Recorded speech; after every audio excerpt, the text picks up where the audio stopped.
வணக்கம் நண்பர்களே, வாங்க மஷ்ரூம் பிரியாணி எப்படி செய்கிறதுன்னு பார்க்கலாம். மஷ்ரூம் பிரியாணி ஒரு கிளாஸ் அரிசி தான் எடுத்துக்க போகிறேன், பிரியாணி ரைஸ். அதுக்கு நான் 200 கிராம் மஷ்ரூம் எடுத்துக்கிறேன். மஷ்ரூமை நான் இந்த மாதிரி பொடி பொடியாக நறுக்கிக்கிறேன். மஷ்ரூம் பிரியாணி செய்கிறதுக்கு நான் இந்த ஸ்பூனில் 2 ஸ்பூன் பிரியாணி மசாலா எடுத்திருக்கேன். 1 ஸ்பூன் புதினா ட்ரை பவுடர் எடுத்திருக்கேன். நீங்கள் ஃப்ரெஷ் லீவ்ஸ் இருந்ததுன்னா அதை நல்லா பொடியாக நறுக்கி எடுத்துக்கோங்க. தேவையான அளவு உப்பு எடுத்துக்கோங்க. 1/2 spoon red chilli powder, 2 spoon தனியாத்தூள், 1 spoon jeera powder, 1/2 spoon garam masala, தேவையான அளவு மஞ்சள் பொடி. மஷ்ரூமில் நாம் எடுத்து வச்ச எல்லா பவுடரும் கலந்துடலாம். அதுக்கு பிறகு என்ன பண்ணோன்னா, நல்லா ஒரு கைப்பிடி அளவு கொத்தமல்லி எடுத்துக்கோங்க. அதை பொடியாக நறுக்கிக்கோங்க. 2 பச்சை மிளகாய் எடுத்துக்கோங்க. எல்லாத்தையும் இந்த மாதிரி இதில் எல்லாத்தையும் கொட்டிக்கோங்க. 1/2 கப் தயிர் எடுத்துக்கோங்க. இதில் மிக்ஸ் பண்ணிவிடுங்க.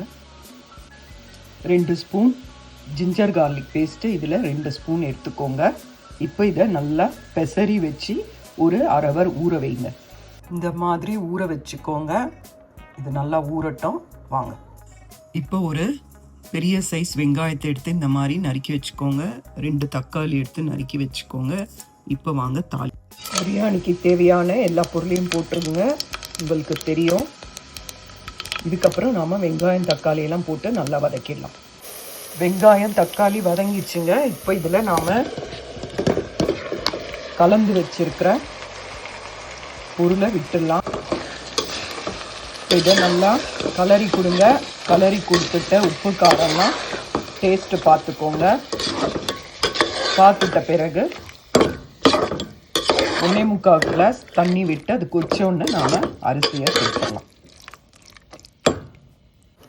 பாருங்கள், மஷ்ரூம்லேருந்து தண்ணி வருங்க. இந்த தண்ணி நல்லா சுண்ட வற்றணுங்க. வற்றின பிறகு தான் நாம் அரிசிக்கு தேவையான அளவு தண்ணி விடணுங்க. இல்லைன்னா சாதம் குழஞ்சிடும். பாருங்க, தண்ணி இல்லாமல் நல்லா வத்தி போயிடுச்சுங்க. இப்போ நாம் 1.5 கிளாஸ் தண்ணி விடுறேன். அந்த பெசரி வச்சுருந்த அந்த இதில் தான் நான் விடுறேன் தண்ணி. இது நல்லா கொச்சோன்னு நாம் அரிசியை கழுவி போடலாம். போட்ட பிறகு உங்களுக்கு காட்டுறேன். பாருங்கள், தண்ணி எவ்வளோ நல்லா கொதிக்குது. இப்போ நான் கழுவி வச்சுருந்த அரிசியை போட்டுட்டேன். இப்போ நல்லா கலரி மூடி வச்சிடுங்க. அதுக்கப்புறம் ஒரு வெயிட்டான பொருளை அது மேலே வச்சுடுங்க. பாருங்கள், நல்லா ரெடி ஆகிடுச்சு. பாருங்கள், மஷ்ரூம் பிரியாணி. இதை செஞ்சு பாருங்கள். செஞ்சு பார்த்துட்டு உங்களுக்கு பிடிச்சிருந்தால் லைக் பண்ணுங்கள். பாருங்கள், எவ்வளோ நல்லா இருக்கு பாருங்கள்.